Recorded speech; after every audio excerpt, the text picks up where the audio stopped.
Welcome back, learners. This session is going to be about understanding the control and review mechanisms for human resource management. As we have seen the whole process of human resource management in our last lecture, let's see how do organizations and managers keep a control over this. Controlling anything means making it limited to the expected standards.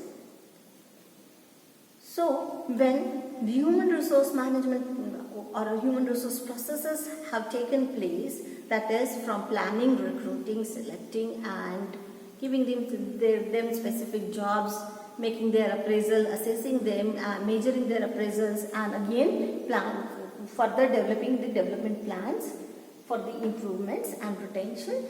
The organizations keep an eye on every of this step. For example, the first stage is planning. When the organization is planning its human resources, it also has to keep and watch whether the requirement is increasing or decreasing as per the situations which are changing externally or internally. So we can say that whether there is an internal or external mobility of the human resources available and possible for the organization, that can be checked. So that can be a control factor wherein the review can be taken, how many people are doing the job and whether there is a new requirement before the next plan stage. While hiring people, we can also have a control over the hiring procedures, like have we hired a right person or not. That can be the precautions can be taken for that through a proper systematic interview processes, including the written and verbal tests or processes.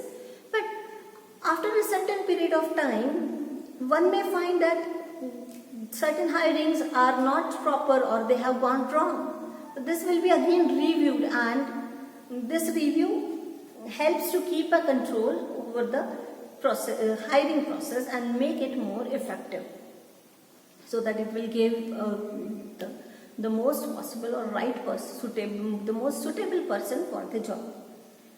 Likewise, after hiring, the appraisal processes take place wherein the company can follow the rightest approach for appraisals.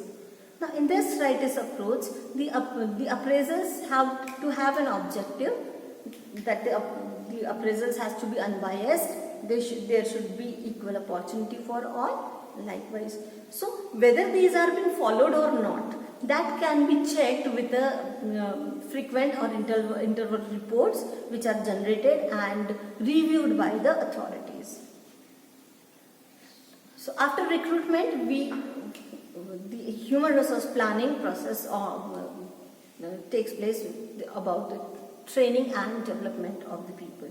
So training and development procedures, are they in line? Are they fulfilling the objectives of the training? That the training usually focuses on implementing or creating the key KSAs, that is knowledge, skills and abilities among the new employees as well as the existing employees. So whether they are met or not. So these can be seen through the reviews and through the reports of training evaluations. So these are some of the techniques wherein companies review and tries to keep a control over it. So let's understand this more with the present scenario of pandemic and all the corporations which are undergoing a troubled and turbulent situation. Friends, many of the IT companies have shifted to work from home for their employees. Many are such sectors wherein their employees have to be on the field 24/7. So how these organizations are planning their manpower and available resources? Because if the report says that yes, we have to have more resources, or there is a shortage or deficit or surplus of resources, that has to be managed, but first they will have to know it. So let's ask few questions on behalf of corporations over this pandemic situation. Can we work with the manpower availability of 75%. If illness causes high absenteeism among employees, can the employees cross-trained or interdepartmental or cross-departmental trainings have been given or not, which will make them able to perform the other departments' work even from the mobile or remote places. Can our employees work remotely or from home with best infrastructure possible for them? Will our company be able to monitor or even restrict the travel to risky regions? Crisis management is possible with us or not? Are our employees able to perform their duties when they are on continuous shift, or they are having overburden of the work?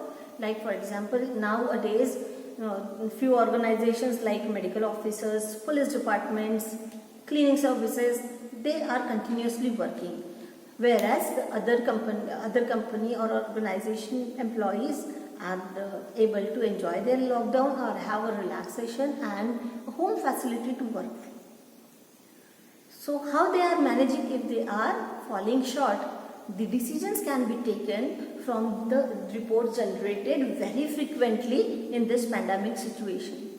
So friends, these kind of questions help the organizations to have an eye over the smooth functioning of their processes during the pandemic. I will bring some more tools and techniques adopted by organizations to keep a control and review over their processes. Until I bring you the next management lesson, keep watching and keep learning. Thank you.